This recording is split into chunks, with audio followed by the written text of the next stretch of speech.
jerin jaruman Kano mata da Adam A Zango ya soyayya da su da kuma matan da ya aura a rayuwarsa.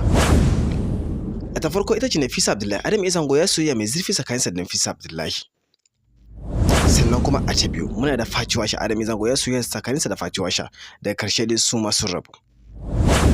Sai kuwa Zainab Indomie. Adam A Zango ya yi soyayya da jaruma Zainab Indomie, ita ma sun rabu. Jerin matan da ya aura su ne akwai Amina, ita ce ta haifa masa babban ɗansa mai suna Haidar. Sannan muna da mai suna Aisha da take ‘yar uwarsa ce ta jini. Sannan idan muka zo akwai Maryam Ebiola, jaruma ce a masana'antar Kannywood, daga ƙarshe su ma dai sun rabu.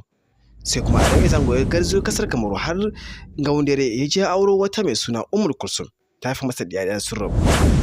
Sai kuwa Safiya, ita ce mace ta ƙarshe da ya aura, ita ma dai sun zo sun rabu. Sannan akwai wata mace mai suna Maryam da ya aura, ba mu da hotonta shi yasa ba mu saka ta cikin jerin matan ba. Mun gode.